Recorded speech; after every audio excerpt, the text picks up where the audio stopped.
So, diddle-a-dum-dum, British Strongman podcast. So today we have a guest. Would you be able to introduce yourself, please? Just because I don't want to pronounce your name wrong. I don't want to pronounce it's all good. My name is Alec Pagan. It's written Pagan, but it's Pagan. Alec was a Pagan. Yeah. So So we had Tommy Lovell on a couple of weeks ago as a guest. Do you coach him currently? Is that right? Yeah. So do you want me to do like a little rundown of what I do? Is that what you need here? Yeah. Tell us about you. Tell us about your coaching and. Oh, sure. Well, I've only been coaching Strongman for about 2 years now, so I'm actually quite new to coaching it. So far in those 2 years, I've coached 4 or 5 podium positions at the North American Championships, 2 of which were champions. I've coached an America's Strongest Woman winner, which is essentially like the pro divisions of the countries like Pan Am's essentially. So like the best in North America. I've coached the best lightweight in North America. I now coach Tommy Lovell, who's the current world champion. I did not coach him for his first win, but I will coach him for his second. And so in the past 2 years, just the team has really risen to, I would say, it's probably the best in North America. Brilliant. So tell us about RP11. So thank you, by the way. So Alec has come forward to sponsor and support the Britain's Strongest Man under 80 event. Yeah, great, along with Shane. So tell us about your brand, RP11, and what you do and what your kind of what your philosophy is with the brand. Sure. Yeah. I mean, basically, the brand and the team all kind of started at the same time, which is about 2 years ago. 2 years ago, I was just coaching Olympic weightlifters. That's where my initial coaching starts there with Olympic weightlifters and actually a kettlebell sport athlete. But that's neither here nor there. And then from there, the brand's kind of expanded. Obviously, I coach weightlifting and strongman, but at this point, I've taken a like to start sponsoring shows like Wales Strongest Woman, Britain's Strongest Man for the 80 kilo class at least. And now I'm one of the main sponsors for the official Strongman Games, the World Championships. And specifically, my efforts were to get the 73 kilo women's class to Worlds, which we did this year for the first time, which I'm very excited about. But yeah, so basically, any sort of opportunity where I could see it might help bring some sort of inclusion, especially to the weight classes on a greater level, I'm going to help out any way I can if I find it to be worthwhile. Brilliant. So what is it about the weight classes that you're so passionate about? Well, like I said before, I started, my initial coaching was in Olympic weightlifting, a very established sport that's been around for over 100 years. And what I found is when I first came over to Strongman to start coaching is that there's still an insane amount of what I would consider antiquated thoughts around weight classes prevalent just because the sport in and of itself is under 30 years old.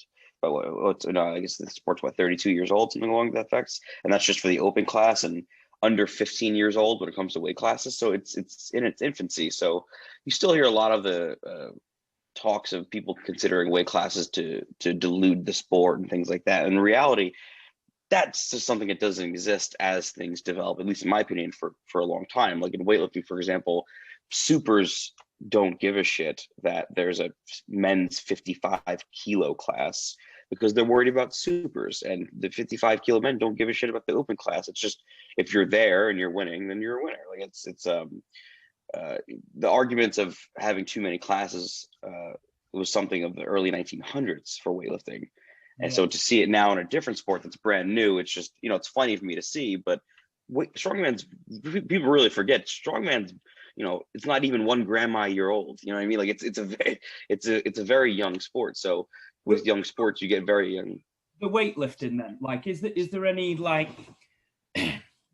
so from obviously knowing your background in weightlifting, is there any kind of different kind of prestige with the different classes? Like, is it more prestigious to get like a super title or not? Or no one gives a shit. That's the thing. And that's only because it's been around for so long that the classes are so established. Like, for example, if me and you were to go on YouTube right now and me and you type in, official Strongman Games, and we watch, I don't know, let's say the women's 64 kilo class, from the last time they had it, which was 2019, it would probably have like, I don't know, 20,000 views, something along those lines. Like, not too many. If we were to go on YouTube and type in World's Strongest Man from 2019, significantly more views, right? Obviously, because it's the world's strongest man. It's a bigger show, bigger promotion. If me and you were to go on YouTube right now and type in IWF, which for those that might not know is the International Weightlifting Federation, and in weightlifting there's only one, open class, like open men's, might have 300,000 views, like a lot, quite a few views. We type in the 71 kilo women's class world championships, 3 million. So there's people that clearly want to watch weight class based things in different sports. Yeah. Class for whatever reason, more attention than others, and a lot of times it's not the open in other sports. And strongman just in a phase where, because it started initially as just a reality show about freakishly large men, we're having to break away from that, the culture that is attached to that. And in time and years, honestly, what you'll end up finding, at least in my opinion, if it follows the same route any other strength sport did, so I don't see why it wouldn't, is that you're going to see a lot more views on different weight class based things, because people really enjoy comparisons or things that they can compare themselves to, at least in size. So no, there's no culture divide at all when it comes to big or small in weightlifting, or men or women, because it's just been around for so long that the winners in those classes are equally respected for the most part. Yeah, and you get the standout athletes as well, that just will get so much attention, like Ilya Lin, where being undefeated through all 3 weight classes he did, and exactly amazing records. Nobody would have cared if he was 60 kilo or 100 or whatever, but he's just. And that's a really good example too, because in strongman, I think you guys would agree with this. If someone is a 105 kilo standout, like just some fucking phenom, a killer, all the big guys are like, why don't you come on up and play with the real boy? You know what I mean? Like, it had that weird attitude. Whereas like Ilya, good example there, Shane. Ilya dominated the 89 kilo class, the 96 kilo class, and the 105 kilo class, won world records in all 3 of them in weightlifting. And none of the open guys were like, come on up. Like, no one gave a shit. They're like, you're just insanely strong. And the fact of the matter is, Ilya was already hitting clean and jerks at super weights, the weight class below, so it didn't even matter. In my opinion, that culture shift comes with time. Weightlifting's been around for over 100 years. Strongman for weight classes, like 12. Yeah. So do you think that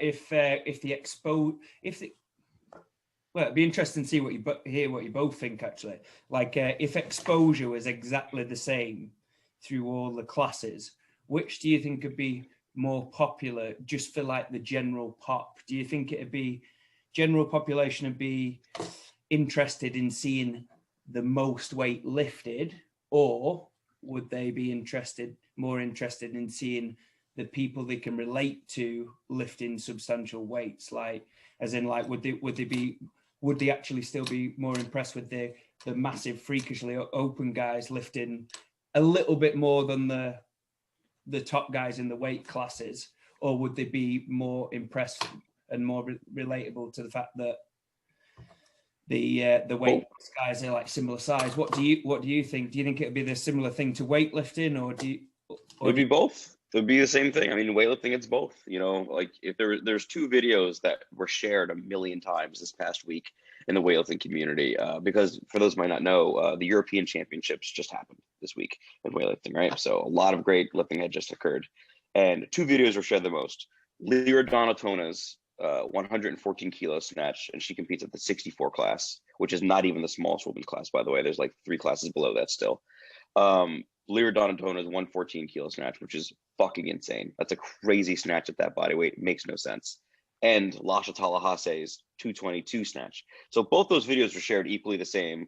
2 extraordinary different extremes. One is a weight class, which is about the average size of the average woman around the world. So clearly people can relate to it.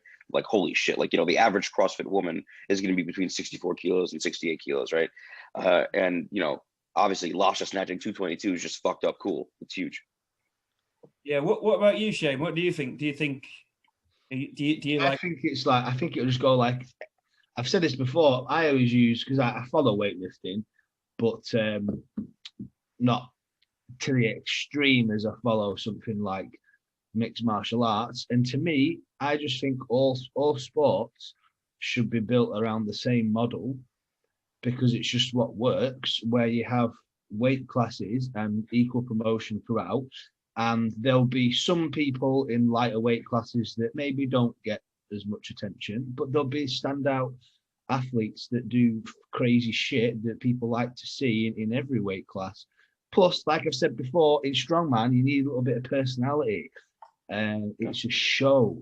You know, that's how I have always seen strongman. Like when I go to a competition, I almost don't think of it as, beating my competitors and stuff like that. There's like a bit of that, but it's more about me showcasing the things I can do as an athlete to, basically impress people. Showcase all the hours of work that I've put in. That's where I see it as a little different to weightlifting, because you've got like three lifts. You've got like, on your snatch, you've got like 12 seconds out there to show what you've got. Whereas in strongman, you've got like maybe 5 or 6 events that you've got to showcase all these different skills you've acquired.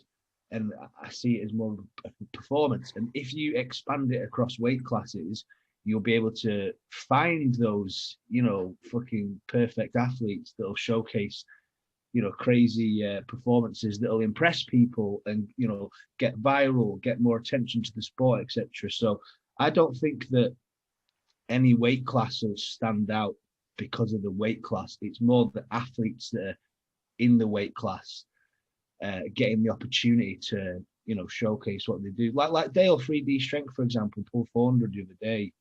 You know what I mean? Imagine if he was doing that in a under 100 kilo comp or whatever that was being as promoted as much as Eddie's 500. You know what I mean? I'm sure he'd garner loads of attention and stuff to the weight class. But at the moment, we're fucking in that purgatory zone where you just got to rely on Instagram and stuff because the big companies are obviously only invested in the open weights.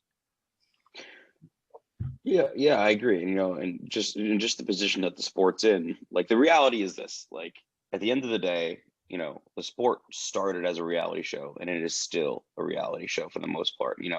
IMG dictates what really happens within the sport more than people realize, and whether people like it or not. And the fact of the matter is Giants Live doesn't pour that much resources into official strongman yet, right? Because right now they're more concerned with, every year we have to sell that Christmas special for the UK audience, right? And until the sport isn't treated as a reality show first and then a competition, it's never going to get to those levels. Like the difference between like IPF powerlifting, IWF worlds, and weightlifting, or even mixed martial arts, we'll call it the UFC, is for the most part, like almost entirely, it's treated as a sport first, and then everything else comes second, whether it be media, television, blah, blah, blah, blah, blah.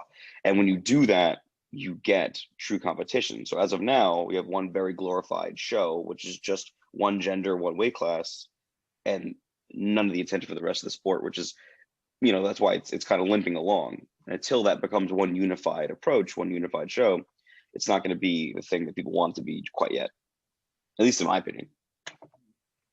Yeah, no, I agree completely. I've said this for years as well, that my favorite weight classes to watch are the 90 class, under 90 men and under 64 women. I think are my favorite. There's just something about the athletes in that class. Oh, they're fucked up competitive as well. It's yeah, it's and so I just so don't good. see. I'm like, oh man, I said I just wish somebody could like see this what I'm seeing and like appreciate it. It's like, yeah, I think it's great. I mean, I think the under 80 males is probably just as good, but over here in the UK, there's just so little comps that I've not had as much experience. I've seen probably 100 under 90 comps, and I've probably seen 2 or 3. Yeah, what's the deal with that in the UK? Because every single local show over here in the States, at least that meets its attendance requirement, has an 80 kilo class. Why is it that there's so few in the UK? Well, from my opinion, it's just the promotion has been absolutely terrible to non-existent. The quality of the kind of 80 shows, it seems like, hasn't been enough to actually entice people who can compete or are eligible to compete under 80 and be good to actually get them to compete. Like people actually don't want to do it. But as soon as we've when Luke and I said about putting the Britain's under 80 comp on and providing this platform and this idea, like so many people said to us, like, oh, well, you're not going to be able to do it. So-and-so's tried before and he only got 6 entries, or you're not going to get more than 10 entries. And we've had I think 41 paid entries, I think we've had.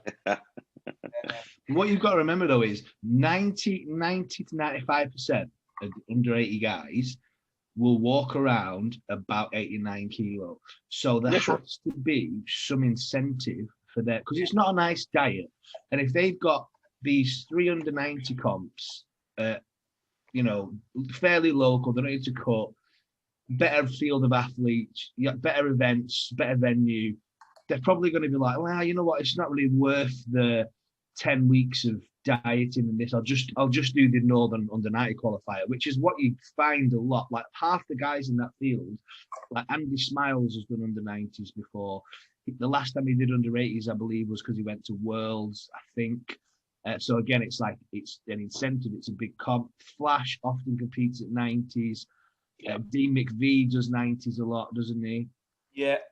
Well, so, it's quite interesting. All these guys that would be doing the 90s. Like I coached probably about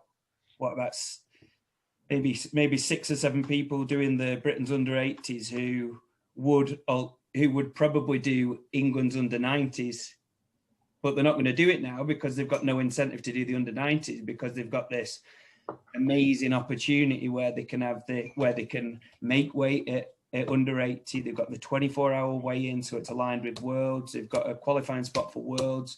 They've got prize money. Whether they think they're going to be winning the prize money or not, they're part of a show that's like got prestige. They're going to feel like they're excited to diet, make weight, compete against all these top lads. They've got a really good insight, and that's all it was missing. Is before the fella would do one Facebook post that would get shared around.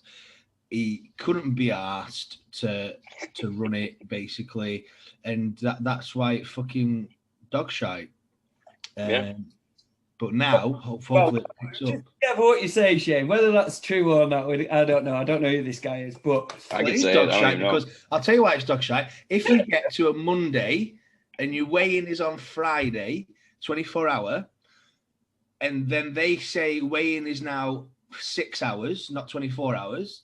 Fuck that guy. Just because he can't be asked to get up in the morning, he's a cunt. So you can say whatever you want about. I'm with Shane on this one. He's a cunt. And I don't know that guy. I was that man that should not be competing under 80 on a 6-hour weigh-in, but had to. So that's funny. Yeah. So that to me is just a perfect explanation of the guy who used to run the comp. And he doesn't. I've told him this a million times. He's not arsed. He's like, yeah, I don't care, mate. You say what you want. And I'm like, well, you should care because it's about the fucking. You're running the. Yeah. I think it was Britain's or England's under 80, whoever he used to run. It's a big comp. Like, you should care. Like, run a novice comp if you don't care. Like, Jesus Christ. Someone was telling me that. I think it was England. Someone was telling me that the person that ran it prior had the women's weight classes wrong and just didn't give a fuck to change it. He was like, yeah. Like, he had the 64s cutting to 63 just because. Like, and that extra kilo is fucking huge at that body weight. Yeah. Yeah, I think it's weird. Is that not how it... That's how they've always done it in England. Yeah, I think over here... Yeah, what's the deal with that? Over here it's 63, but then the pound conversion works to 64. So I think... So all the girls are always like, you know, buzzing that they don't have to cut that extra kilo. Because like you say, the last kilo is the worst. Yeah, it's always been 64 over here. When I realized that you guys are doing 60, I was like, oh my God, that's terrible. And over here, what I was learning is you guys have to be... That's why you guys say weight class, U80s, U90s, whatever, which is interesting to me because in the States, you don't have to be under the class. You can be exactly the number and you're good, which I didn't realize is not the case over there. To be honest, I think it's just, I think now you've said it makes no sense, to be fair. It makes no fucking sense. I never understood why you guys put U. It's like, it's not under the class, guys. You have to be at the number. I never understood it. Yeah, well, now you've said it. Yeah, makes sense. But no, you can be 90 bang on. Yeah, you don't have to be 89.9. Yeah, it's all good. Yeah, but basically that's been like what I think has been the problem with it. So there's been nothing to like get the elite guys to there's no incentive for the elite guys to do it. So then the guys that are just behind those guys who are, say, winning titles and podiums and stuff are kind of getting discredited for their efforts because they're not competing against the elite guys. So then it's like, so then because of that, then the promoters are like not putting on a good show because nobody's really interested. So it's like a few different issues that are kind of interlinked. But it's just that cut, Josh. I think you've got to, if you're going to get them guys to do that cut, they've got to look at the comp and it's got to be worth their time. Buzzing for it, yeah. Like you, Josh, if you were to diet to 80s, like you could make it, but it's going to be pretty horrible. And if you had a comp in 2 months that just it was called England's under 80, but there was hardly anybody doing it. The events were extremely light, so you just have to turn up basically. You're going to be a bit more like, oh, you know, is it really worth? Because at the end of the day, when you're dieting that hard, for the most part, you're kind of giving up 8 weeks of good solid training. Yeah, definitely. So it's that as well. So I think this Britain's under 80 hopefully is going to change that over here. And I think so too. It has an OSU qualifier now as well attached to it, I believe. Yeah. So I mean, this is now. I mean, now, you know, because in the future, I mean, if I had to guess, knowing what Lynn wants to do, for those who might not know, Lynn Morehouse is the main promoter for Worlds, the official Strongman Games. You know, knowing Lynn, I'm sure eventually he's going to want all the invites in the future to be competition based, being you have to compete in a show that provides a qualifier. I'm sure over time will slowly go away from the online qualifier, and that in and of itself will raise the quality of athlete that goes to Worlds. Because for now, you know, World is awesome, but there's also a large portion of the field that have absolutely no business being there, and they could get an invite because they did the online qualifier. So I mean, that would totally help the sport as a whole. Yeah, it's more going to competitions happen across. Because if you only had 1 or 2 spaces, let's say England, you were allowed 5 from each class. So I don't know what the fuck they have, but you could spread that over 5 comps, which would give incentive to people to enter more comps to get the qualifying spot, kind of like the Americans do with the pro cards and stuff. Pro card system. It's interesting. Pros and cons to it. Yeah, but at least it gets the athlete like, oh, I didn't make my world's qualification. I came second instead of, you know, I needed first. So now I'm going to have to do this next one in 6 weeks or whatever. And I think it's that'll be a good way of getting more people to compete, because a lot of people on the online qualifier qualify and then they can just train for the rest of the year. For the comp. They don't have to worry about doing anything. Yeah, like I know people who are not competing this year because they're training for the online qualifier. Which is, well, I mean, all of my athletes that I have going to Worlds, none of them are doing competitions. We are all training for that one singular show.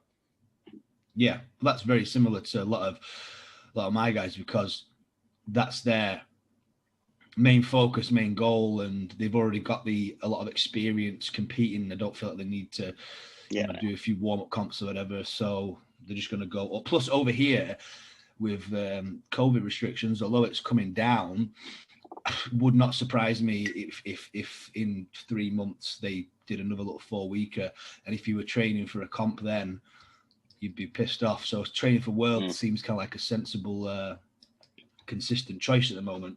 But I don't think that's right, though. I think that you should have to, let's say World is in November time, you know, it would be nice to have the athletes have to have done some work to qualify, you know, done a comp or something, even if it was a couple of months before. They've done that here in the States. Lynn's done that, and actually North America, I should say. There's been select shows now. So basically, what he's doing is kind of what he's doing with you guys now, and that like very particular shows will be sponsored shows to earn invites for the individuals who want to compete at Worlds, right? Like, so, you know, first and second place, whatever it may be.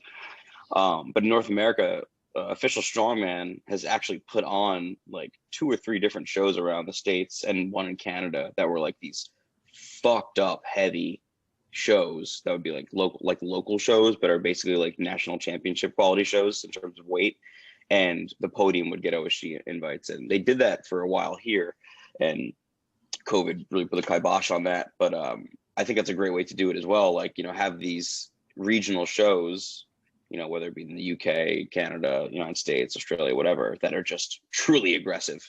And because then you'll find out who's actually going to do well at the main show.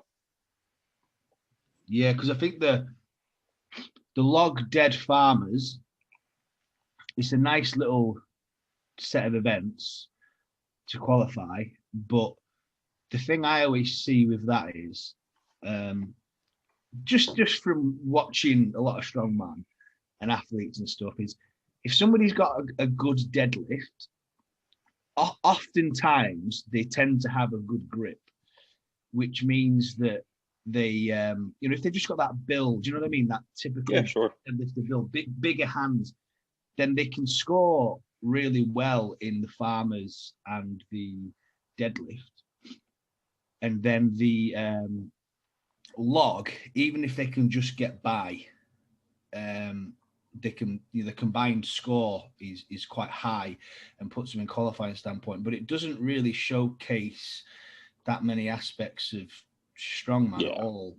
And I think you end up with a specific type. Like, I don't even think there's a grip event at Worlds this year. No, I don't think there is. Unless you want to include the deadlifts. Then you've got a grip test to qualify, which could screw over some guys that. Is there? Well, they haven't announced the qualifiers yet. The qualifiers is that not Fiber Max Log? Am I thinking about a different fucking qualifier? It's a different show. You're thinking about England's Opens, aren't you? Oh, am I thinking about England's Opens? Yeah, because they haven't announced. They haven't announced the qualifier right. yet. I'm getting confused with the OSG qualifiers, aren't I? No, but that has been the qualifier in the past. It's been something like that. Like 2 years ago, they had a max weight Husafel for 50 feet. Like, let's just fucking find out how heavy you could go, and a few other ones, which is cool. But I think we're just kind of like, due to where the sport is right now, like kind of have to do these online qualifiers just to kind of fill the seats, and then ultimately like the top 10 is going to be the top 10 no matter what. Yeah, I'd just like to see something a bit different to dead and log. Same. I actually, it's funny you say that, because I feel like every single time I ever look at any of the. Hello? Now I'm like, all you motherfuckers like to do is log deadlift. Did I break up there for you? Yeah, it just broke. I was saying, it's funny you say that, because every time I look at an English show, I'm like, all these guys like to do is log and deadlift. That's all these motherfuckers like to do. And that's the thing. That's the limiting factor with the online qualifier is that it kind of that there's like a couple of guys that I can think of at the top of my head who are like decent under 90 strongman who are going to it's going to be challenging for them to qualify via the online qualifier, because they're not necessarily great at a max single on deadlift, but they're brilliant at, like, say, a massive array of actual strongman events, if that makes sense. Yeah. Are both you boys doing the show? I mean, so if you boys could design, for shits and giggles, if you guys could design your absolutely perfect strongman show, what do you think it would be? What events? How many of them? Oh wow. What, for an online qualifier or no, just for a show? Oh well, have you seen the events for Britons? I really like. I haven't at all, actually. So we've got basically four events at Luke's gym, and then the guys who finished in the top 10 qualify for the final 4 events at my gym. So basically, there's a max deadlift, which obviously coming up quite a lot, but we've got quite a few guys who are going for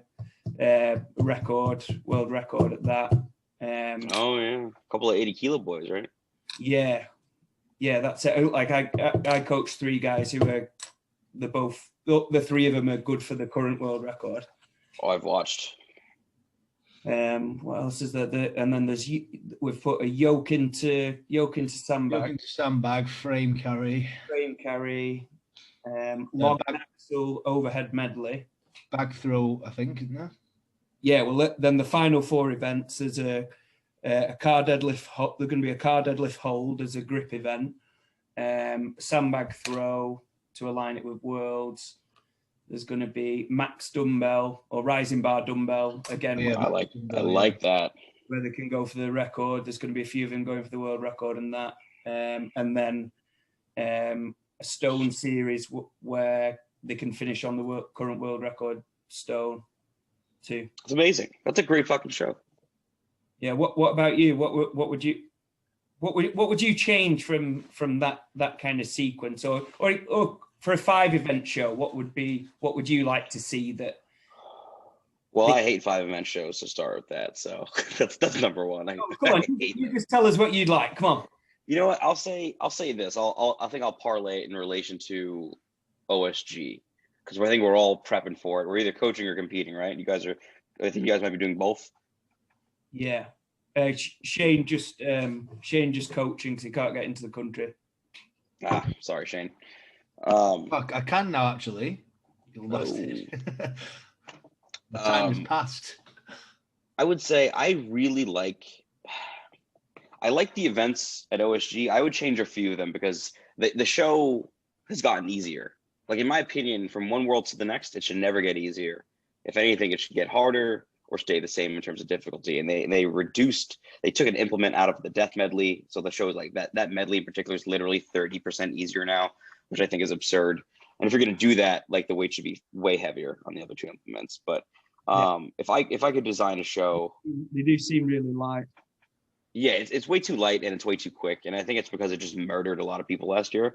But, it should. It's fucking worlds. Like, either be good or not, right? So I don't know if I could design. I like that show a lot. The show you just described. It's a good show. I think maybe one more medley, honestly. Yeah. Like, I very much enjoy, because I like the full facet of testing for these athletes, because kind of right now what we're seeing a lot of, we see athletes that are really good at deadlifts, they're good enough at a yoke, and they're good at log, right? And if they have those three, they're pretty much, and if they win all three, they might win the whole show, right? So we kind of see like that archetype being developed, and what I'm seeing is a little bit loss of like the actual movers, like the sandbag medleys, the heavy stone medleys, this event into this event into this event. Like, I love those because there's nowhere to hide with those. I love when an athlete has to be exposed for all their areas of strengths and weaknesses. So, for a deadlift, I love deficit axle deadlifts. Like, for reps, like, we're gonna find out, like, are you good at deadlifting? Because, like, let's see what you can do. I love those because your cardio has to be good and you have to be strong. I really enjoy stone to shoulder. I miss that as an event. You see a lot of stone loads and things like that, but like stone to shoulder takes a different level of coordination and focus, which I love. I love that event. It's funny. Tommy Lovell was talking to me yesterday. He goes, if you could make an event that you've never seen before, what would you do? And I would love a yoke pin squat race, essentially. So I would love, like, a low pick yoke, run to a certain portion of the field, X amount of squats at that portion, get it going again, X amount of squats, get it going again, finish, like something along those lines. Yeah. Because fuck you. But things, I love things that challenge athletes within certain movement intensities in relation to events that we already do, but bringing another added element to it that, like, really will test them as a complete package. Like, it's not good enough just to be very strong, and it's not good enough just to be very fast. You have to be a combination of the two, at least in my opinion. Yeah. I'd quite like, come to think of it, and I were discussing it, I'd quite like to see like a mystery event at a top show that's like, yeah, I love that. Literally not this, because like I love the events that we've picked, because obviously we've picked them, but you could go through every one of those, and there's kind of a structured approach that you can take to prepare for them, and like you can kind of, anybody with a bit of sense can really actually specialize in those things. Sure. And like and you can be really prepared. Like you can put a simple plan together that's going to prepare you really, really well for that. Whereas if you have like some kind of mystery event, or even like mystery medley or mystery item medley, or something drawn out of a hat even, like then I love that. Then it is about actually being, well, let's see the strongest, most conditioned, versatile, mentally resilient. I think that would be cool, actually. Like, you know what they had, Lynn told me, I believe, and I couldn't believe they took it out, that this year at Worlds they were going to do a ladder style, meaning, just like the deadlift style, circus dumbbell, which I was like, why the fuck did you take that out? That would have been brilliant. We've never seen that at any Worlds anywhere, including WSM. And that would have, because there's a lot of overhead specialists going to this world right now, like a lot of log specialists, which I don't think really portrays the best type of overhead. Like it's so singular, the log, right? And if you have a circus dumbbell ladder going up to a max weight that's near world record, we're gonna find out really quick who's actually good at overhead. Yeah, that would be cool. Actually, I'd like that. Yeah, it's like, why'd you take that one out? Like, make it hard. Like in my opinion, like the day, and it's not the bitch and complain. Like, I love Lynn, I love the show. At the end of the day, we're obviously all training for it. It's gonna be great. But like the day 3 events, like a bag throw, come on, like that's like, why? Like that's day 1. Like if you want to find out real quick, I don't think that should be it. Personally, I don't think bag throw is a day 3 event. Yeah, I think bag throw should be day 1, event 1. Yeah, like cut out the people that are gonna suck at it right away in the day 1 or 2, and then on day 3, I think day 3 should just be fucked up events. Like that heavy stone series is phenomenal. And just something else just really not nice. Kind of like the power stairs in the previous worlds. Yeah. Yeah, I think that Britain's comp. Thing I don't like about I remember that, like, there's everyone always forgets that there's that, like, there's that split in strongman, and I really think it's like a 50-50 split of people who watch it. Is the people that like the world style, and then the Arnold style, where it's like, you know, crazy heavy static, and then you've got the guys that, you know, love the speed and mood events and stuff like that. And whenever I run a comp, I always think to myself, I don't try to split it in the middle. I'll just cater to one of the two. Oh, you'll pick a theme essentially. Yeah, because I just think to myself, you know, and I think that you need to be good at all these things, but instead of having like 2 or 3 statics, 2 or 3 flying around movings, you just blend it together. Obviously, still have moving events with the heavy, the heavy day, but it might just be like one year at England's under 90, for example. It was a proper like Arnold style under 90 comp, and the farmers walk the year before was like 120 kilos, and it was speed, and then the year after it was like 145 or 150 on these horrible. That's fucking heavy. Yeah, and I remember doing like 6 drops to get to the end, and it was like a completely different feeling comp. And I think that I don't know, I just prefer that, because if you have this even split of events in every show, then you're kind of going to come out with similar winners going in, you know, if you have similar athletes anyway, because the points are always going to be split kind of around the strengths and weaknesses of the athletes. Whereas if you have like a real, say England's strongest man was really heavy static based, you could get a different top 3 than you would get at Britain's if they maybe made Britain's a bit more moving. And the way I always looked at it was that this is why I always think James Ward is the greatest under 90 of all time, because he used to win England's, Britain's, Europe's, World's, and he did it for like 3 years in a row, whether it was heavy static focused, whether it was moving focused, whether it was a little bit of a blend of both. He was always able to pretty much win every single comp because of his ability to just adapt as an athlete, really. You could see him change for his training block. Like, he'd be crap at moving because he'd be trained for this static stuff. And then when he actually focused on it, he could transform himself into this, you know, explosive, dynamic, conditioned athlete. And that's how I kind of look at strongman competitions. I don't know why. Yeah, which I don't think is necessarily a bad thing at all. You know, I do like that Worlds is a bit balanced, because I don't think they really have a choice. You know what I mean? But speaking of James Ward, I guess he's got Narmo nipping on his heels for the greatest 90 of all time. Huh? That's gonna be interesting to see. Yeah, I would love to.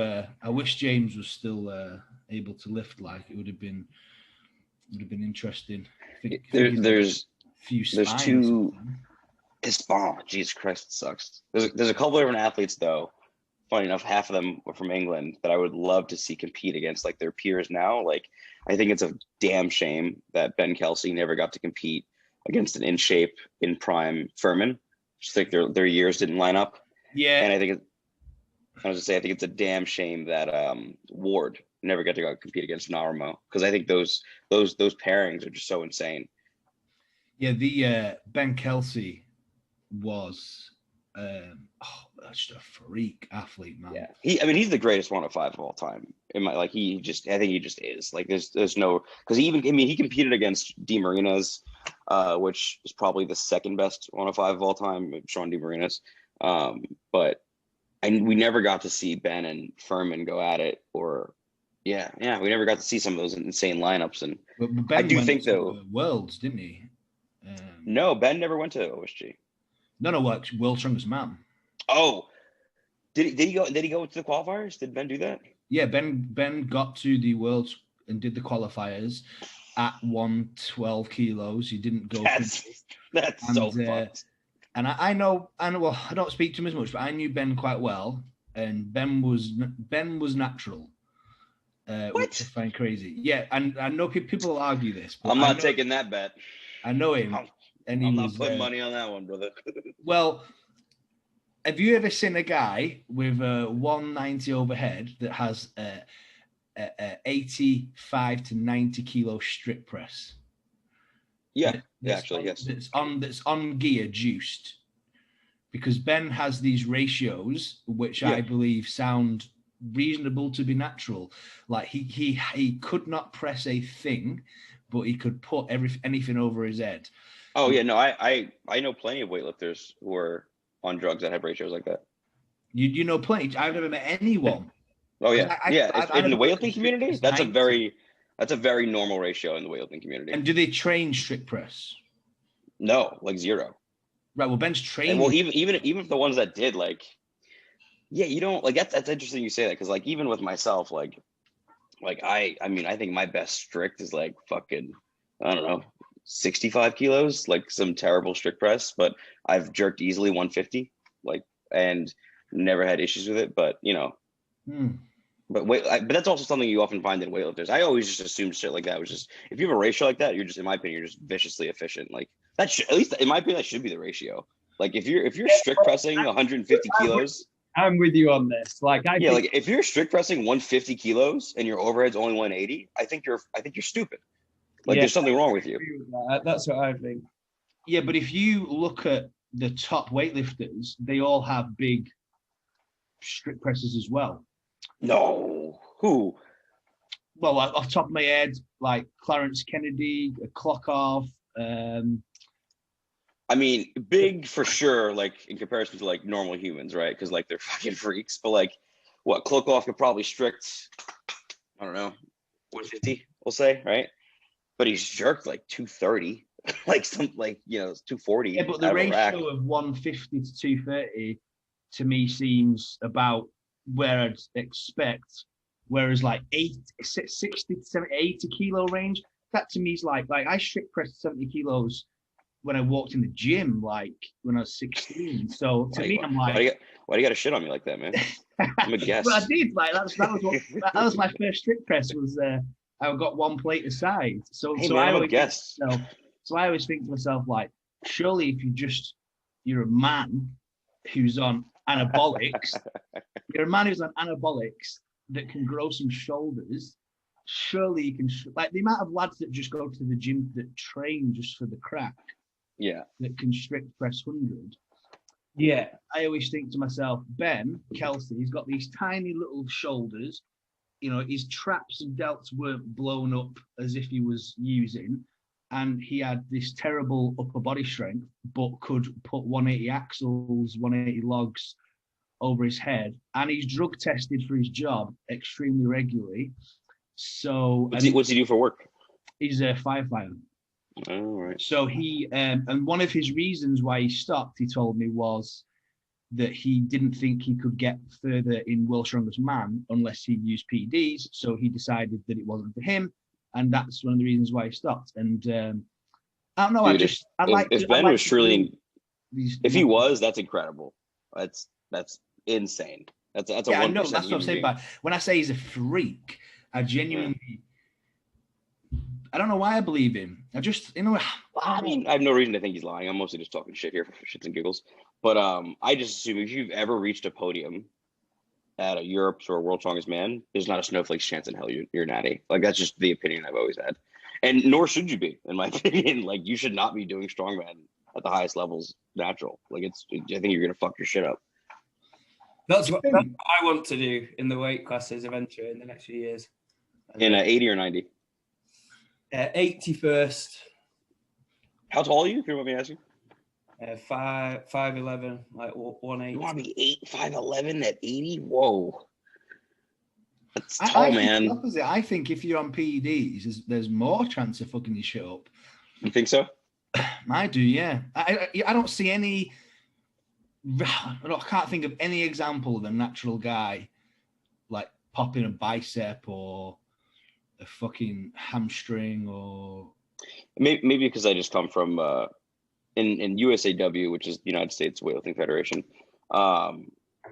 It's probably, I would argue, the most natural weightlifting federation or like groupings within a country in the world, just because USADA, USA Anti-Doping Agency, is aggressive as fuck. Like if you're on Team USA or even anywhere close to it, they literally will just show up to your house at like 2 a.m. and randomly test you. Like literally, like and you have like all the athletes have an app on their phone that tracks where they are at all times, and if they turn it off, they'll get a warning, and if they turn it off again, they're like kicked off the team. Like it's a very aggressive process, and you see these injured guys getting these natural guys getting injured all the time, just because they're trying to keep up with these international guys. I'm like, you're not going to do it. You're not, like, you cannot keep up with enhanced athletes. And I do think you're right, though. I do think there's definitely certain levels of performance enhancing drugs that make certain injuries more like occur in high frequency, like biceps, like you mentioned, and things like that. But I found that when I see enhanced athletes, I feel like they're with weightlifting, the position is very similar every time. Well, that's why they get hurt. That's why they get hurt a lot.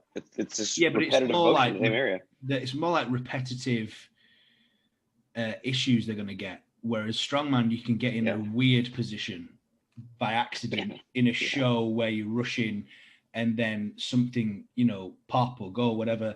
And I've seen that the natural guys, Paul Smith, for example, over here, who's competed for probably 8-9 years straight. I don't think he's ever had any time out with any kind of serious injury. And he's just chipping away, plodding away, getting stronger linearly.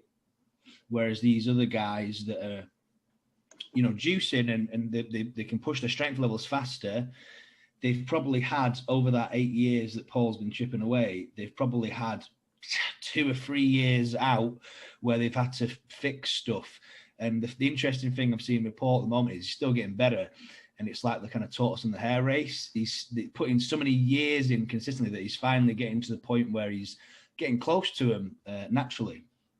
Honestly, you know what I think it is? I just think a lot of people want to compete at a high level, usually young.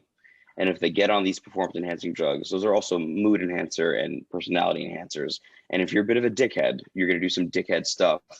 I think that's what kind of like the personality was kind of inclined them more towards injuries than maybe the actual chemical breakdown of the gear in and of itself. Because at least in my experience with some of the athletes that I dealt with that use drugs, which all of my competitive athletes do because we want to be competitive, I found that it's actually helped a lot of certain individuals' careers that had injuries unrelated to the sport, in just from life, car wrecks, shit like that. And certain drugs, if it wasn't for them, like a growth hormone, for example, really kind of helped them actually get back in shape and actually bring them to the level which they compete now. Again, that's only very mature athletes, but I definitely agree with you that drugs, due to like certain personalities, will increase injury risk. Yeah, I think it's just like the load threshold tolerance of certain muscle groups as well. I think it's easy to ramp the strength past its threshold. Totally. That happens all the time. Yeah, and then if the athlete is not aware and, like you say, goes off program, goes really heavy on something, goes way past his load tolerance, that's when it's like, that's why program design is totally different. Like, how I program for athletes enhanced and those that aren't, it's like those are totally two different styles, because you can't treat those two groups the same.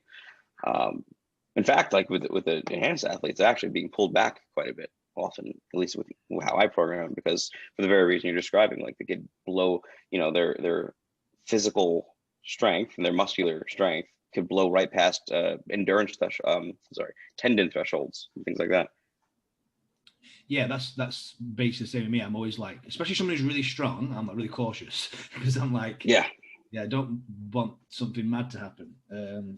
So yeah, whereas a natural guy, I feel as though I'm pretty confident that I can let him push, and he'll fail the lift before he goes over that threshold. He won't be able to, so he'd be kind of safer, so to speak, to train more consistent at the higher percentage or RP or whatever. That's almost what like I feel like because like I can never take big jumps in my training. Like my progress is just being so consistent for, like, just taking these micro jumps. Like I'm never gonna put like fucking 5-10 kilos on a lift like in a short period, if that makes any sense. Like it's just I don't get your training at all. You work out for like 4 days straight in 1 hour. I don't understand how the fuck you manage to do the volume you're doing. Shane, did you see some of the things this guy posted? Like, I did like 30 sets of yoke today. I'm like, what the fuck are you doing? Yeah, I know exactly what he does. It's I mean, I've seen it happen over a long period of time. So I've seen the slow work capacity increase. Oh, it's incredible. But it's got to the point now where I'm like how? Yeah. I think I bust your chops all the time online about that, Josh. Like, what are you doing?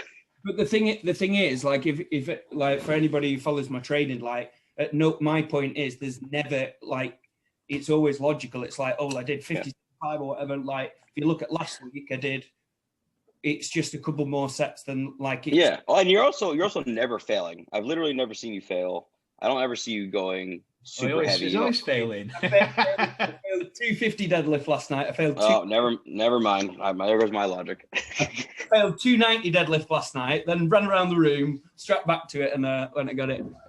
Oh, congrats!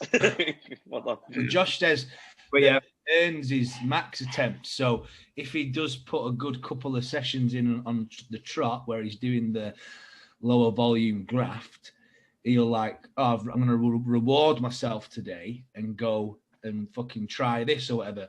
And sometimes, well, most of the time he gets it because his weight selection's good. But if he doesn't get it, it doesn't seem to knock his recovery or anything down. He just missed the lift. So then he just picks up from the next day again and continues on.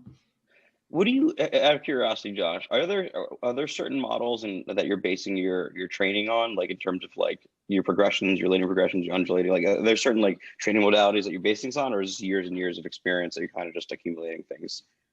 Yeah, well, it's just like, I guess literally just make it up as I go along. Like, that's it. Do you have a background in, like, did you go to school for exercise science or anything like that, or you just kind of fell in love with training? I did a bachelor's degree in coaching and sport development, and did like some strength and conditioning stuff. Like I started off doing strength and conditioning, and then like set up my business like 7 years ago or 8 years ago, whatever, and then was doing like strength and conditioning for like, say, general pop, but like boxing, rugby, tennis.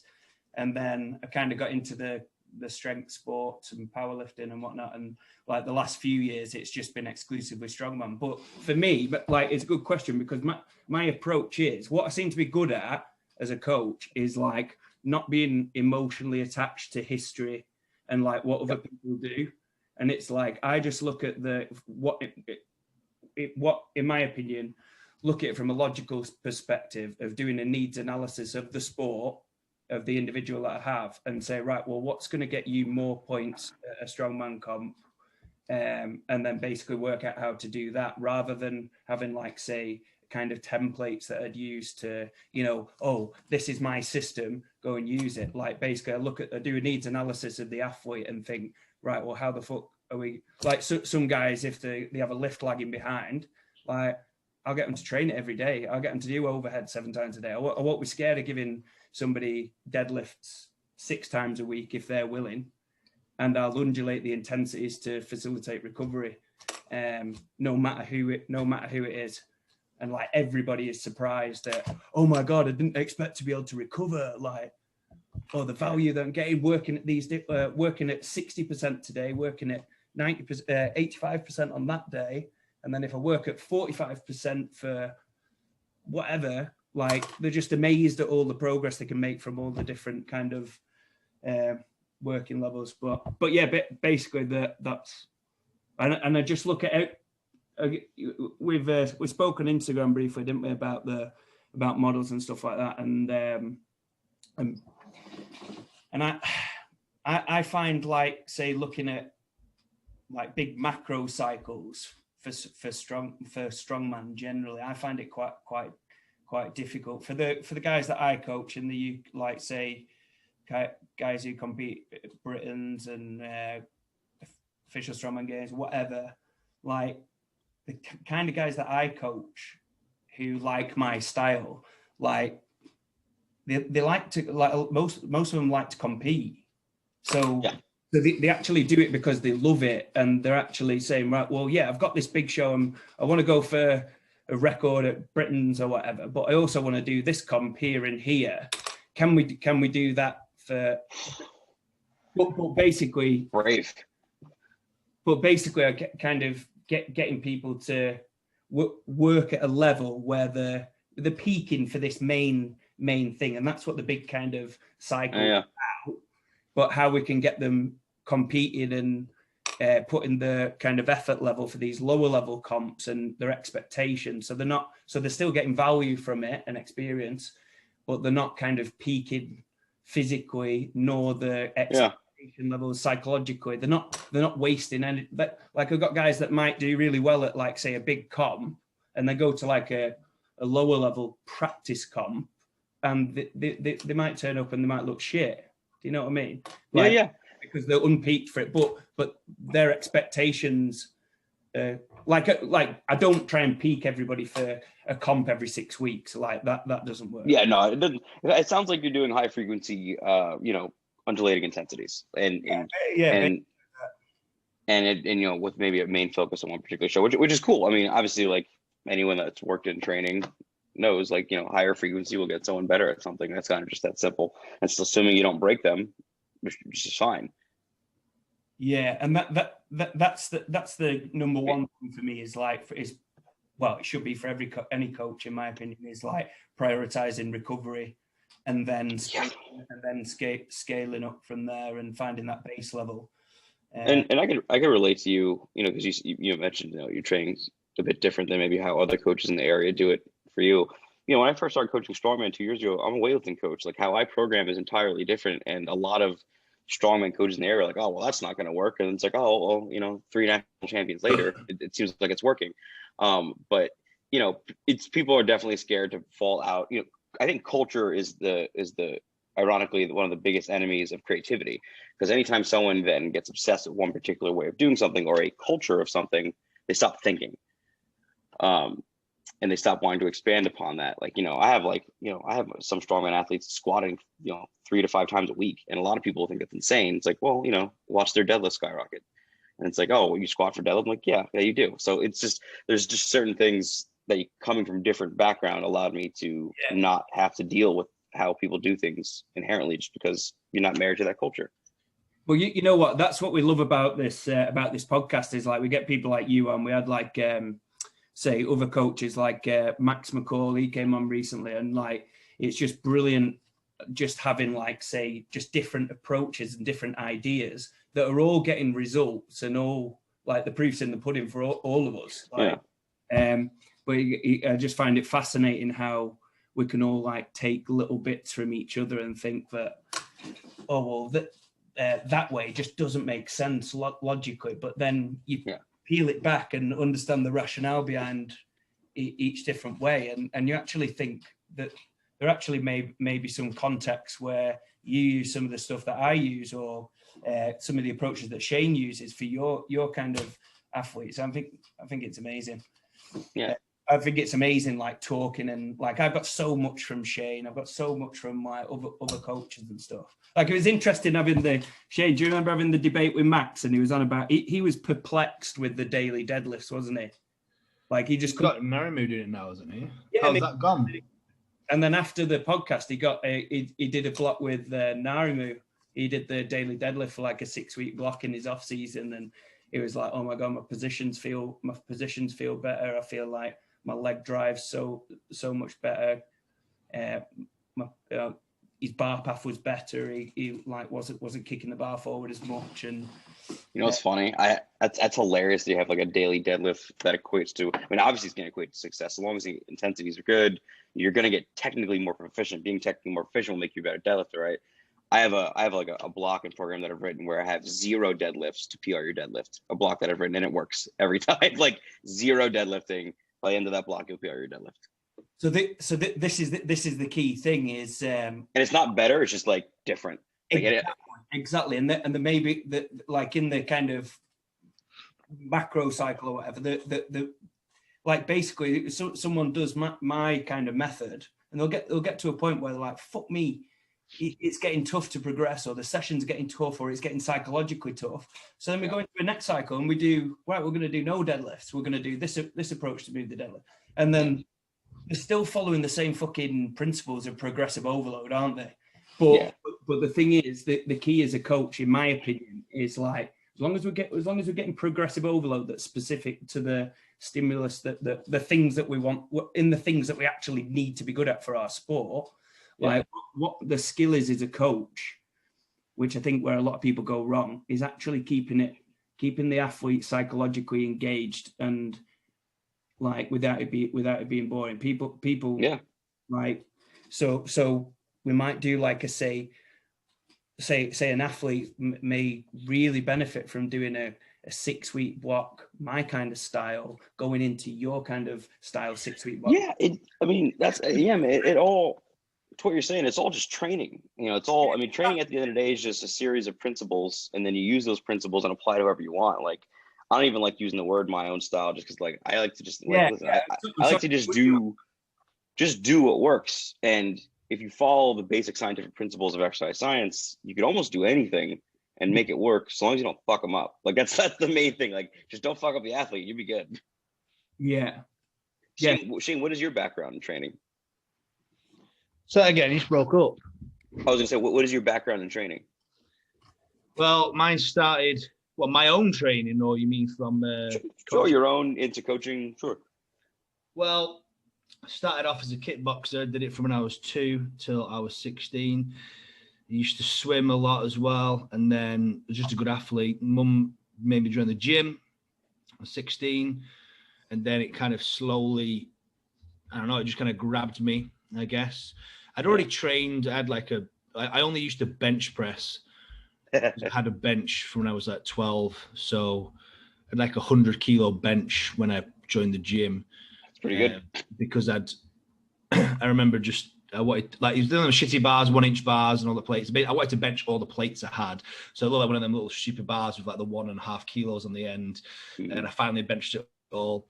And I remember my dad trying to bench it, and I remember being severely disappointed when he failed, because I just assumed he was like the strongest person ever, and I benched him. But then I joined the gym, and I met Ben France, who I don't know if you know him. He's come like, I always get it wrong, Josh. Has he won Masters Worlds, or has he come second at Masters Worlds?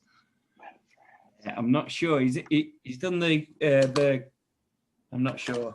He's a bit of a legend in the UK strongman scene. An OG, isn't he? It's what? He's an OG. Yeah, exactly. And Ben basically, I started training, slinging some random tin around. I then decided that I wanted to be in the gym. So Ben said, if you do your gym instructor qual, I'll give you a job. So I started working there when I was 17. 18, I went to Mark Haydock's, who's a bit of a old school legend in the, what's it called? The IWA, it's like the odd lifts strength thing, isn't it? I don't think I'm aware of that. He's like the Dinny Stones world record holder for longest. He's held like the Dinny Stones like 40 odd seconds or something, I think. Okay. Shit. So I still follow Mark now. Mark actually came to Josh's gym a couple of weeks ago. It makes me laugh because he's coming down on he'll be there on the 1st of May, Shane, in the morning before we do our. And by the way, it's the 1st of May, not 2nd of May. Because I only went to Mark's like twice. So and I was a 18-year-old kid. You know what I mean? He would not remember me. But I went there, lifted some stones and a log and some other stuff. And I remember everybody telling me, "Fucking, you're really good at this." Like, because I cleaned like the log was like 90 empty, and I cleaned it and then the stone, I loaded like a 110 stone or something, and I didn't know if that was good. I got told I was good, so I entered Northern England's under 90, and then started training for that. Qualification wise, I did like my level 3 PT when I was like 19, 20, and then I got too sucked into strongman. Really, I sacked a lot of education off for a few years. Then I did my sports science degree when I was about 24 through Open Uni, something like that. And then since then, I did just seminars, really. A lot of work. It's like baptism by fire. You kind of just jumped in the training early. Yeah, and then the Tom Hibbert, I learned a lot of stuff off Tom. Did like a bit of work with Tom, been to quite a few of his seminars. Broderick Chavez, I like Broderick Chavez. I like Broderick as well. Been a lot of this. Well, I've been one of his seminars, but done a lot of his stuff on his site, Team Evil.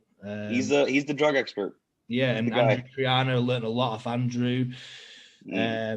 Andrew came over and stayed with me for a week. Actually, I learned so much in that. Oh, really? Yeah, just living in my house, just chatting with him for a week. I just learned so much stuff. He's just like a mind fuck of information. Interesting fellow.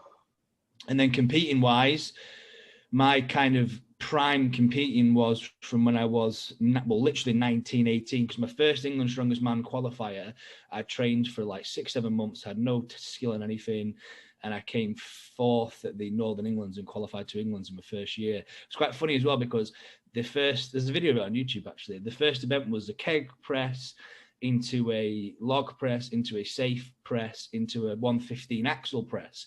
Now, my max overhead was 105 as a push press. And I remember Googling the night before how to put some overhead, and I found weightlifting and I found a split jerk. And literally the night before the comp, I watched like 50 split jerk videos, and I went out and split jerked this axle perfect. So it's a pretty good split jerk, actually. That's hilarious. So yeah, I did pretty well in that comp and qualified to England. And then back then there was only really the one under 90 show, which was the pathway. So I had to do the Northerns and then I did the Englands, but I didn't qualify to the Britons then. So that was kind of my comp season over. So that's when I ended up doing things like Preston Strongest Man, open weights, and I used to compete like 10, 15 times a year because, well, I was just new to the sport, and I was like, get me into comps, but they were all open weight comps. So yeah, it was pretty mad. And then I did England's, qualified to England's 5 times, won Northern England Strongest Man 5 times, came second at England's 3 times, never fucking won the thing, to 3 different people, lost to James Ward, lost to Aaron Egoyan and Tom Hibbert, who are all like still now. Aaron's got the under 80 log record still. He's just broke that like a year ago. Oh, under 80 log record. Yeah. It might be the British record, is it, Josh? I was going to say it's a British record, not the world record, because the world record is not Aaron. Oh, okay. Yeah, it might be the British record. 142, I think he pressed kilos, but 305 pounds. You know, I have it written down right here. I run the record account with Luke Davies. So I have all these numbers in front of me all the time. Yeah, it must be the British record then that he's got. See. Some kind of record. Tom Hibb obviously went on to get the 90s record. And the 105. Did you have the? No, he's not got the 105. Rob Kearney's got the 105, hasn't he? Rob Kearney still has the 105 log record at 182, and Gagnon has the lightweight record at 145.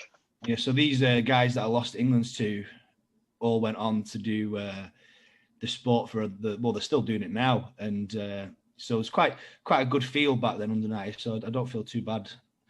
Are you still actively competing now? I'm kind of like in this zone where I got really pissed off with Strongman with the under 80s because I dieted. That story I said before about dieting down, and they changed the weigh-in on the day, and I had a bit of a bad day. Basically, I was competing dehydrated and cramping, and ended up in fucking hospital on a drip. And I thought to myself, I'm not putting my body through that kind of risk for a promoter that just changes the event. The weigh-in time on the day. That's why it really pissed me off. So I took a big break off Strongman after that. It really pissed me off, actually. So I did powerlifting for 2 years, got the highest UK under 90 powerlifting total, but then I blew my hamstring in my next comp. That was my first serious injury. So it took a year to fix my hamstring, and then I dropped a fucking 260 squat on my hand, and the rack pin went straight through my hand and severed every tendon, nerve, ligament, bone, artery, piss and blood. Had hand reconstruction surgery last March. So we got to put you in a bubble, man. You just coach now. That's it. I know. So that took 8 months. You did 175 log last week. Oh, yeah. You're doing fine then. Well, it took me basically this last 2 years has been injuries. For the first time in my kind of like lifting life, just like injuries that have took me completely out for like 2 years. And I wasn't sure if I was going to, especially this hand, like wasn't really sure if I was going to be able to do anything. Because everybody was telling me there's no way you can bring it back to full strength with full reconstruction and all this. But now I'm the strongest I've ever been, and I feel really good, real healthy. Like last night, I did 153 strict log for 10 reps. Wait. You just did 175 log the other day? Yeah, strict. Are you near 90? I'm 94. Wait, are you fucking MTS Systems? Who is this? Yeah, Mr. Systems, yeah. Jesus fucking Christ. I was like, who the fuck am I talking to for the past hour? I didn't realize it was you. Dude, your log is insane. Your log is absolutely insane. I watched you lift. I was like, who the fuck is this guy? That's incredible. Because when you just said you did 175, I was like, wait a second. There's only 190 guy in the world doing 175. And that's that guy from England. It's you. Great.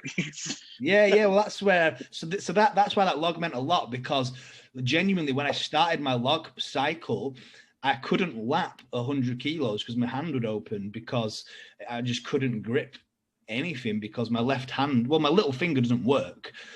I can't close my little finger or open it properly. So, and the ring finger as well is like running at about 50%. So I have to like just go. I mean, I know your 3 strongest fingers, the other ones anyway, but it still helps.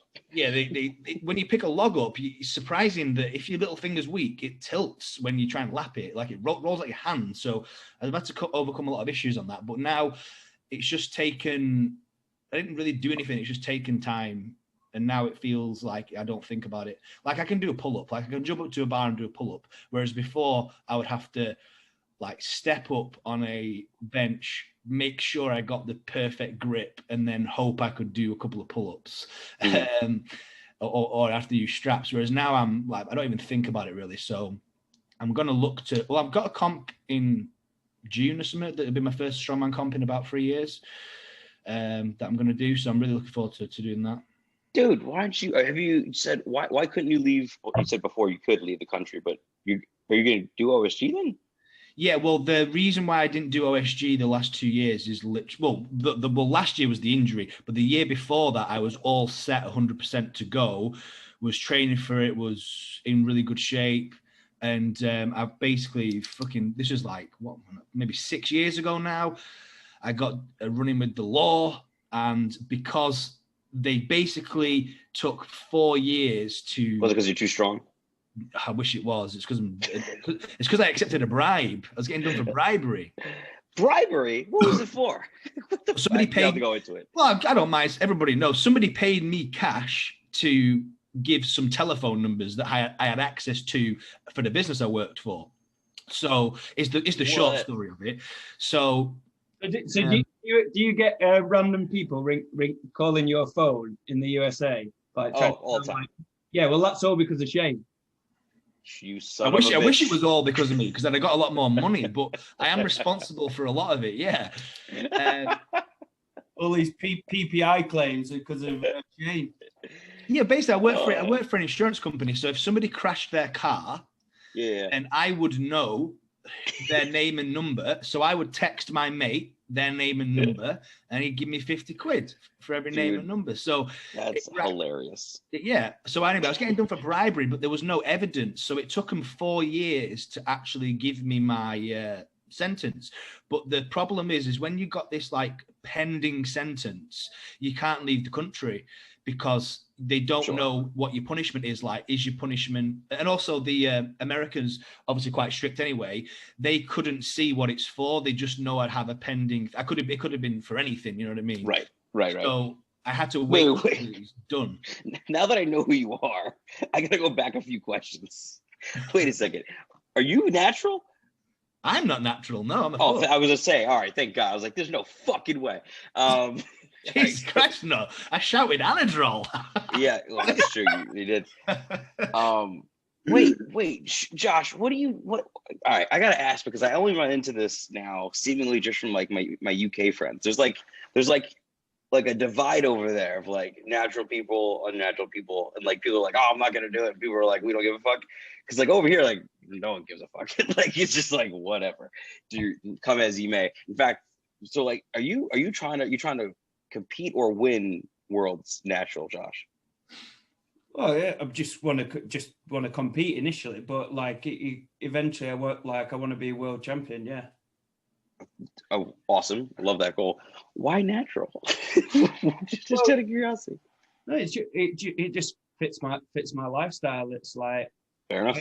When I started really pushing the strongman a couple of years ago, I'm completely open to it. By the way, to a point where like, oh yeah, I think it's going to be the logical next step. Then I will. But like, I'm progressing at as quick a rate now as I've ever done at any point. I just feel great. So it's like, yeah, that makes sense. If I get to the point where like, I don't know, say eventually get to top 10 at OSG, and I feel like fuck me, that it's going to be a massive step up to get to the. But I know what a lot of the guys are lifting, and like I'm not intimidated by any of the numbers that the guys who are. No, I love that. I think it's smart. I think a lot of people hop on early. I think that's smart. Yeah. I do think too. Like one thing that I do appreciate is that like for the first time ever publicly, like you have like 3 very different coaches, all who are successful in their own right, actually able to talk about like things like drugs now, because in the past no one would talk to you openly and describe it. That's what we've done with this podcast is like Shane and I are like I'm natural, Shane's enhanced or whatever, but neither of us are like, both of us are completely open to both approaches. Do you know what I mean? Like I'm not pro nor against being natural. Like I coach guys who take gear, I coach people who are natural. I'm neither for nor against it. And in Shane's defense, like, well, not that we need to defend anything, but like I know loads of people who've started coaching with Shane who take gear, and he gets them to fucking come off and so prioritize the training and or lower the doses and stuff like it's not a case for like. Yeah, I do that all the time, because in the UK especially, I know it's like in the US, but in the UK it's legal. You can just buy it. Like it's cheaper than protein. You can just go get it. And that's what are you talking about? You just go get it. Well, you just buy gear. You just go buy it. Crazy. No, we have to go on a website. Like just on a website and order some gear. And we gotta jump through hoops over here. Yeah. So over here, it's very, very, very, very common for someone to start strongman. They join a strongman gym. Everybody's on gear. They pop a guy on gear. He's on 500 mega test. He's just right off the bat. Yeah, his lifts shoot up, but everything's horrendous. So I'm like, look, you've not even learned to lift yet, and PEDs don't teach you to lift. So let's come off the PEDs, and then you teach them to lift. And then they'll oftentimes be like, oh, I'm stronger now than I was when I was on test. And yeah, that's kind of like how it works. And then oftentimes these guys will be like, can I take gear now? Can I take gear? And I'll be like, well, if you want to, not my choice. I said, you don't need to. I said, you can continue this progress as you are. But they kind of get stuck in the stigma of, well, everybody in their gym's on it. So yeah, so it's a cultural issue. Yeah, so it's over here. It's very like that's why I say I said about Ben Kelsey before about the amount of lads that just train in the gym with the 110, 15 kilo strict press, because they just get juiced up and train shoulders. And they that's why to me, I associate gear with having a big press, because I just think with the amount of androgen receptors in the delts, traps, triceps, that just blows your press up. And yeah, I mean, the shoulders also have like the most mixed fiber type out of any other portion of the body. That makes sense. Yeah, so to me, I always associate if somebody's strict press or bench press goes up really drastic, but their jerk doesn't so much, I'm like, maybe they've started, on a SARM, on something, because SARMs. Oh God, I hate those. You hate SARMs, do you? Oh yes, I just toxic cesspool. I hate them. They're just. I'm slowly going off them. To be fair, maybe not Cardrine. I think GW501. Well, it's not actually SARM, really. Is it? Which ones were you running for yourself? You know what I'm asking. I haven't ran a SARM in a little while. Well, I take GW501. I take that pretty much year round. Really? Yeah, I've taken it for 3 years straight. You're a brave man. Why? If you see my blood levels, you'd be like, so, right. No, I'm sure your blood levels and all that's fine. My only issue with SARMs is there's just I love research. I love data. I love having the information. I'm sure I think both of you guys do. So with SARMs, it's like there's nothing. Like there's no peer-reviewed studies. We have no real clinical trials. We have nothing. So I have nothing to go off of, and that makes me nervous. Whereas like if someone's going to use like Anavar tests, all these other drugs, like we have countless studies to know like what it's going to do to certain groups of individuals. I'm sure for the most part some SARMs are fine, but it's funny, even like Broderick. If for those that don't know, if any of you someone listening, if you're interested in doing drugs one day, one, educate yourself, and two, if you want to do that, go to Broderick Chavez website, Team Evil GSP. You will learn everything you need to know. But even Broderick fucking hates SARMs. He's for the same reasons. I know him and Andy get on really well. Yeah, and Andrew's trying to love SARMs. He loves them, but I'll say this: Andy Triana loves experimentation. Yeah, well, I guess I do, because the thing to me is, I always think to myself, if you look at anything, like absolutely, and not even in like when we're talking about drugs, just anything about how far they've come, and I can't remember the exact like scenario, but I know that they stripped the funding for basically research into PEDs. And usage in medicine. So they haven't really changed anything in like 40, 50 years. And quite a bit. Is it because it doesn't need to be changed, or is it just because they haven't put, like, imagine if they put like millions. I think we're just missing funding. Yeah, and what they would come up with now, there'd probably be some absolutely mad steroid that you can fucking take, get jacked and healthy and live forever. but honestly, Go ahead. I was going to say, SARMs to me, although they're not as well researched and there's not the time frame there, I just feel as though there's so much more to work with nowadays that you would expect them to be, at least somewhat safe in comparison. Like if I'm willing to take Halo testing up to a comp. Yeah, right. Yeah. If you're willing to blast Halo, you're probably fine on Carter. Yeah, you see what I mean? I'm not saying everybody should take SARMs, but by the way, when I'm talking all this stuff shit I'm putting in my body, I'm like, I'm talking all this shit, but in this cupboard right here is like Carter and a few others. So hey. Yeah. Well, the reason why I'll tell you why I take Cardarine year round is because even on a cruise, it drops my resting heart rate. If I'm like 200 tests, it drops my resting heart rate, my blood pressure, and all my blood lipids are completely different on or off it, like in terms of health markers. And, cardio goes through the roof. Yeah, and I just feel better on it. I don't know what it like. I'll be training and I'll sit down for a minute after my set and I'll be like, oh, okay, I'll do another set. Whereas if I'm not on it, I'll be out of breath and waiting 5-10 minutes. It's quite a drastic. Same with beta-alanine, Cardarine and beta-alanine. Yeah, beta-alanine for sure. Yeah, if I stack those two together with like when I'm in a proper training block, trying to acquire a lot of work, I feel like I can just, I don't know, like I got another set of lungs and I can just keep going. Yeah. Josh is over here like, fuck you two losers. Josh is just doing 20. I love listening about it because I do find it fascinating.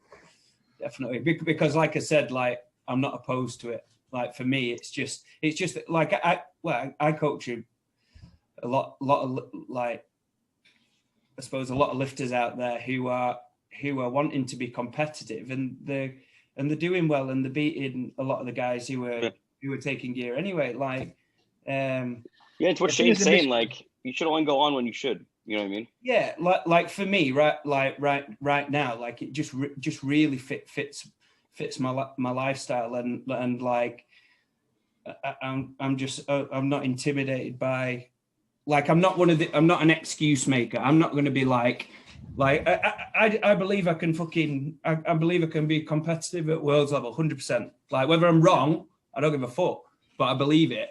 And I'm never going to be like blaming it on the fact that I don't take gear, so it's so No. A lot of people underestimate on gear as well, like the I don't give a fuck, basically. Difference in your structure, Josh. Like you're at like 90 kilo now, and if you were to train natural for the next year and a half, you know, you might add a kilo or two of tissue. Yeah, it might be 93, maybe. Yeah, exactly. Whereas if you even if you were on a low dose test now, your lifestyle would not change. I don't think anything would change if you're trying to make a test. But in a year and a half, you'd be like 98, 99. Yeah. Josh on gear, you're never making 80. You're never making 90 again, probably. Like you probably go to 105. 5'11". I didn't realize how tall you were.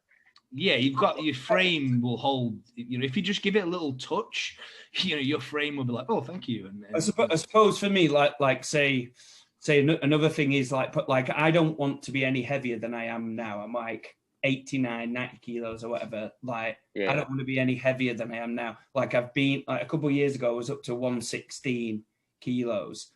And like, even at high 90 kilos, like my sleep's terrible. Like sleep apnea.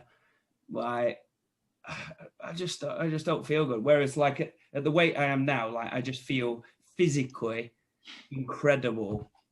Like injuries and stuff, it's just so easy to manage. Like that. Like obviously a lot of it's down to training and stuff like that, but I just feel great. And like I look at the stuff that like put it this way, right? I've seen loads of guys that I've competed against the last couple of years that I used to really look up to, like not look up to, but be like, fuck me, I'd love to be as strong as him on that lift. Take gear, and I've overtaken like most of the guys that I've like aspired to, who I've wanted to compete against. Like I've got like just by doing this simple approach, like I've lost like fucking 25 kilos in body weight. I stopped eating meat 2 years ago. Like you don't eat any sort of meat products. No, I haven't eaten any meat for 2 years or whatever. But like these kind of things that a lot of people use it, like hear a lot of people using them as like excuses. Oh, well, I don't take gear, or yeah, I'm vegetarian or I'm vegan, so I deserve more credit, or I'm natty or whatever. Like I'm not one of those guys. I fucking hate that, to be honest. Because I just feel like a lot of people using that and putting a ceiling on their own potential, whether they realize it or not. And like I agree. I don't like that, but I just want to be a kind of, I suppose, inspire other people like me, showing the fact that, well, you can get better and you can get to a decent level and you can continually enjoy yourself and stuff. And yeah, it might be more optimal to take gear and do whatever for people who compete in strongman at untested. But like I just the thing is, you're proving a lot of things wrong, especially not for yourself, but with the twins. Like the twins I would say the twins are the only two pure natty under 80s that would peak for a world record deadlift attempt in a comp and hit it. Yeah, and not even think about, oh, I'll pop this in to give me a bit of a... Yeah, Tim messaged me before. He's got 4 rep max deadlift tonight, right? And he's like 82 kilos body weight. And I've given him a range between 312.5 and 322.5. I reckon he'll hit 320 for 4 tonight, which is like, I think it's 5 kilos below the world record, I think, isn't it? I think. And what are they? Is there a date in which they're preparing for this? Or is it Britain's? Is that what they're doing? Yeah, they're doing it Britain's. Okay, yeah. So it's relatively soon. Yeah. That's crazy. I mean, congrats on that. That's crazy. But yeah, it's what Shane's saying. Like, yeah, you know, it seems like you're disproving a lot of things, and I do think a lot of people use. You know, I'm even a supporter, obviously, of people enhancing themselves. But I think a lot of people go way overboard. And what Shane was saying earlier, do not set a foundation of skill acquisition or proficiency before even thinking about I think they should establish things even before even thinking about entertaining drugs. And that, you know, skill acquisition and proficiency period, in my opinion, that could be 3 to 6 years, you know, before you're at least time. Yeah, it's a long time to develop a base before you're worthy of doing something like that. You know what I mean? And even if you, let's say you spend, you know, 6 years and you're, I don't know, an 80-kilo guy and you're a casual strongman, you know, only deadlift 200 kilos or whatever. It's like, there's no point. Why would you get on? Like, you're a casual, like, don't. I suppose Shane, like me and the twins, right, are like such a similar mindset. It's scary. Like we're the three of us will be open to take gear. We're not against it at all. But the deeper we get into it, like say a year ago, I'd have been more. I was sure that inevitably at some point I'll take gear to get to that. Whatever, to get to that higher level. Whereas the deeper we get into it, the more that we believe that we can actually do more without taking it, if that makes sense. Like the ceiling is a lot higher than what a lot of people think, in my opinion. Yeah, it seems like you're very willing to take the time and explore where and how far you could get before needing anything to affect that at all. Yeah, I think there'll just come a time where, you know, things will stall. Yeah. And then, but again, you don't know where that is. Yeah. And when that happens, that'll be the time when you have the chat with yourself. But you might not even get to that point. You might win your worlds or hit your goals and never have even touched that point. But this is where me and you different a little bit. Is if I was you, I'd be like, oh, if I've won worlds natural, I'd be like, oh, what could I do if I was sauced to the gills? Like, yeah, same. Yeah, that's where my brain goes. Like, well, if this guy's such a savage, you know, eating fucking broccoli and sleeping 10 hours a day, what if he does the same thing with a little bit of gear in him? And let's see, I mean, fuck it, let's 2 world records, 2 different classes, 2 different wins. Like, you know what I mean? So, not that it's better, it's just that's how my insane brain works. Yeah, no, that sound like I'm like fucking. I'd be like, I suppose go for open weight worlds. Fuck it. Yeah. Going back to, like, for me, it's going back to like kind of the lightweight kind of thing of it being relatable. Whereas I feel like there's so many guys that, like, say I've got into the sport or whatever, or there's so many guys who are kind of similar-ish mindset to me, who before they started with me, like they almost thought that, oh, I'd like to do strongman, but it's kind of like the thing that you have to take gear, or like most people take gear, and to do well in it you have to. Whereas actually, like I just want to. I'm not, like I say, I'm not against taking gear. I might go to it myself, but like I just want to show that it's accessible. Like if you've got a savage mindset, you can do some crazy shit. Like when you know what's funny on that similar note. I'm sure Shane would agree with me on this too, because that is like the popular perception of like a casual strength fan. First off, most casual strength fans don't even realize there's weight classes within strongman, which is issue number 1. Issue number 2 being, if they do know about it, look to like what you just said, people would assume like, oh, well, you need to use performance enhancing drugs to be any sort of level of okay. Which is like, you know, half true, half not, right? Like, it's like, no, you could get super, super far without needing drugs, and you could go probably further if you did, maybe, right? That being said, CrossFit has none of that reputation at all, and it is just as drug ridden as strongman. Yet for whatever reason, in the public perception, any person's like, oh, I can just do CrossFit, I'll do the open, who knows, maybe we'll make it regionals. It's like, do you realize the type of freaks that are going to like regionals and the games and the shit that they're on? It's so weird that sport in particular never picked up that stigma. Yeah, I think it's because they've not done it that often, but they have done a couple of drug bans. Well, you know what they did do, which is interesting. The one and only time someone popped that was on the podium, by the way, was an individual that no one fucking knew. He only had like 3,000 followers on Instagram, and no one thought this guy would get on the podium. It was like a random one-off guy from Australia. Just showed up one year, was on the podium with Fraser and like Patrick Vellner, right? And everyone's like, who the fuck is this guy? And of course, CrossFit being CrossFit, like, yeah, we're going to save some face, test that guy. Of course he tests positive because he's at the fucking games. And they banned him. Like, oh, look, see, we banned it was a car dream, wasn't it? It was something along those lines. Yeah. I think And the point is, had that individual been more of a famous person, there's no way he would have been tested. No way. But that one thing gets remembered because when you speak to CrossFitters, they're like, no, if I've seen people banned, and I'm like, no, you've seen like very few people. Yeah. You've seen select individuals banned. Yeah. But who no one knows. If you go in CrossFit gyms, it's like, because when I owned the old gym, I used to have some really good CrossFitters train there who had actually been to like the games as part of the team JST they're called. And they're just oblivious to drug use, and they just don't. These are guys that they just about qualified and got there, and then they didn't do. They were kind of bottom field, really. Still amazing athletes, but you know what I mean. They weren't. They didn't realize they showed up, and there's levels to this shit. Yeah, exactly. Yeah, and they're just like completely oblivious to the PD side.